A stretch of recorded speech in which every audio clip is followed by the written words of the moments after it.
man, I'm so glad we never got a sequel. Oh my, that's not good.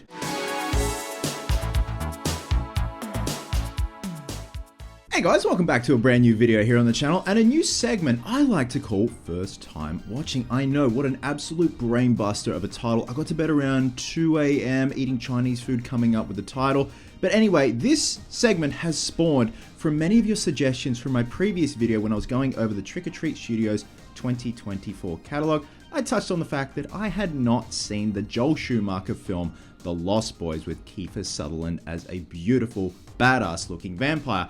I got inundated with messages, obviously not in the comments section alone, but obviously private messages. I even got 2 voice messages from friends of mine, and it wasn't like, you stupid fucking idiot, watch the film, you silly little prick. No, essentially it was like, dude, stop what you're doing now and go watch the film, you are missing out. And I want to make this a regular thing. There are so many movies out there that like 99% of the world has seen, and I have not. Again, I am not a film critic, I'm not a film expert, I'm not all over every film that comes out or has come out in the past. I just love talking about what resonates with me and what I'm interested in. But at the same time, there are a lot of films that I am interested in.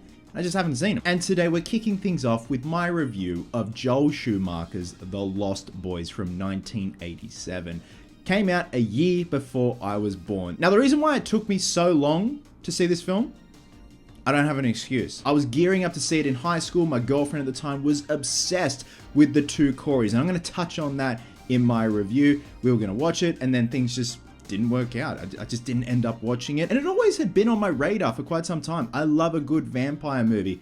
I just never got around to seeing it. I obviously know the lore of it. I know the whole thing with David. I've seen so many props and busts and stuff like that from the Lost Boys. I've seen Sean Clark recently, got some screen used Lost Boys jackets. I've seen some incredible busts of Kiefer Sutherland as David from the film. And of course, going into this, there's gonna be spoilers. I mean, the film came out over 35 years ago, so I don't need a fucking warning. This isn't Marvel. So the basic premise of The Lost Boys, we have brothers Sam and Michael who move to the small California town of Santa Clarita with their mum, played by the delightful Diane Weiss. I fucking love her. She's just so good in any role and always plays just the nurturing mum, whether it be from Parenthood, Lost Boys, Edward Scissorhands. She's always the best. The town is plagued by bikers and some mysterious deaths, but Sam, the youngest brother, makes friends with 2 other boys who claim to be vampire hunters, while Michael is drawn into the gang of bikers by a beautiful girl. Now, Michael starts sleeping days and staying out all night, while Sam and the boys start getting into trouble because of his friend's obsession. Now, one of them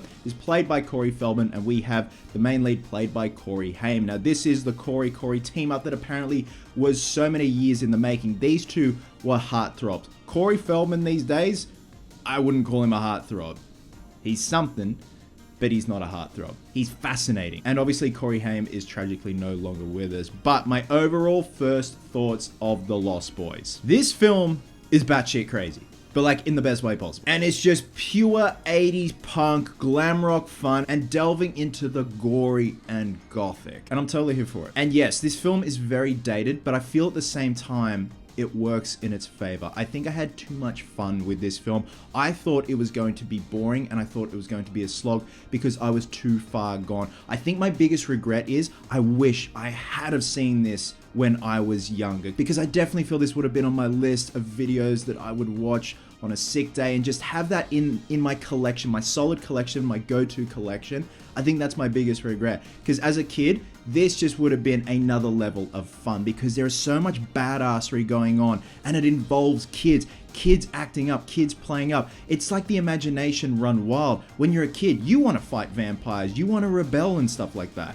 And I feel like this just would have been so good if I had seen this when I was a kid. But also the influences seen in this film are crazy. I was getting Goonies vibes, probably because Corey Feldman's in it. I was even getting Nightmare on Elm Street 3 Dream Warriors vibes, just the coming together and teamwork of younger kids going up against evil. I love that notion. Obviously revolving around vampires, I got a lot of Nosferatu influences, probably because of the design of David with the trench coat and stuff like that, and the makeup design by Greg Canham, who did an incredible job. Even at some points I was getting hints of Stand By Me. Now, my timeline is all over the place at the moment, so some of these films may have come out after The Lost Boys, but I was just getting hints of that. Probably also the fact that Corey Feldman was in Stand By Me too, so It's just like this whole rat pack of the 80s kids. Now we've got Edgar, Allan, and Sam, and I love the fact that they were using comic books to influence how they take on the vampires. That's something so cool, and something I would have done when I was a kid. I would have definitely referenced comic books, hypothetically, if I was going up against vampires. I mean, it happens all the time. Again, my only regret is I didn't see this when I was younger. I felt this would have had a special place in my heart. Not to say that this doesn't,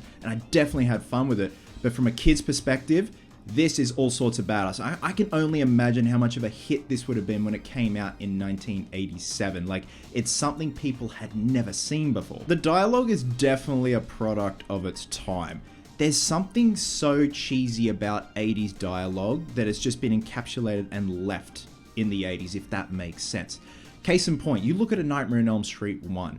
The dialogue is so cheesy, but you forgive it because it has just stayed in the 80s, it knew its purpose, and if you're fine with it, then you're definitely going to have a good time with it. Now, at first, the POV shots of David and the boys swooping in and collecting their prey were a little bit lame, and I felt they were lazy almost, but by the end of the film, when they are utilizing those POV shots, but not only that, the boys are ripping limbs off, ripping scalps off, I'm like, holy shit, I didn't expect it to take this turn. I definitely thought there were going to be horror elements, but not gory horror elements, and it took me completely by surprise. Again, I thought there was going to be a much more subdued coming-of-age vampire film, and that's why going into it, I was like, oh, please don't be boring, but by the end, it just goes all balls out. You've got a vampire being electrocuted with a silver arrow up against a stereo. I love the holy water garlic bathtub scene because not only does it look badass and the makeup is great by Greg Cannon, but a dog saves the fucking day. The costumes and set designs are brilliant. Just the costuming of David and the boys, again,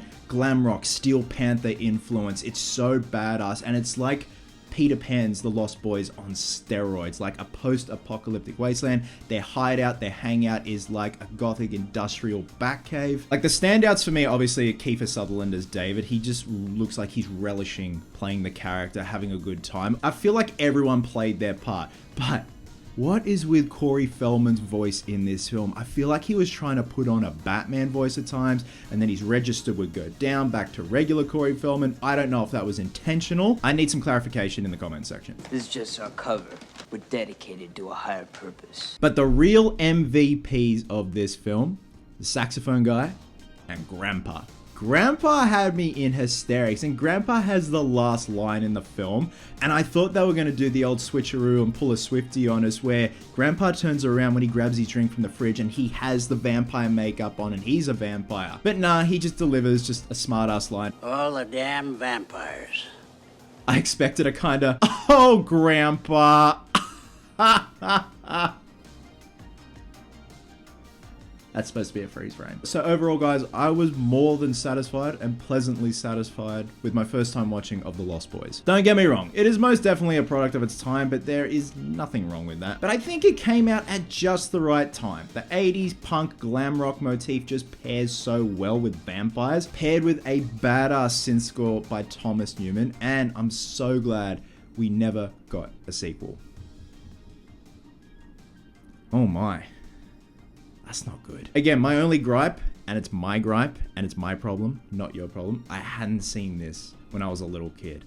I just felt like my imagination would have run rampant after seeing this, but better late than never. I think it's a wonderful film. Joel Schumacher, the cast and crew have done an incredible job, and it definitely encapsulates the end of the 80s, the punk glam rock era, but at the same time, just that coming of age. It has all these elements going on. I feel like there would be so many video essays out on YouTube that I'm probably gonna have to look up now because I'm obsessed with this film. I'm obsessed with the aesthetic of it, the character design, the costume design, everything is brilliant. So I can only imagine what a shitstorm, but in the best way possible, this film would have been when it came out in 1987. All the cheesy dialogue aside, I'm gonna be giving Joel Schumacher's The Lost Boys 4 sparkly boys out of 5. I'm Batman. So guys, I'm gonna have to research a lot of films that I have not seen. I'm thinking of doing the whole poll thing on the community tab. I'll get a bunch of films that I haven't seen, see what you guys want me to review. Case in point, I was gonna do a trailer reaction to the Jake Gyllenhaal Roadhouse remake, but I haven't seen Roadhouse, so I feel like it would just be useless because I don't know the original source material. Again, much like Lost Boys, I've always wanted to watch Roadhouse. It was always there on VHS when I'd go to the video store. I just never got around to seeing it. And I feel like doing a trailer reaction to Jake Gyllenhaal's Roadhouse remake, it's useless. But anyway, thank you for the recommendation, guys. This is a great little video series that I definitely want to kick off, and I think it will be a lot of fun. Hope you have an amazing weekend. Love you guts, and I'll catch you in the next one.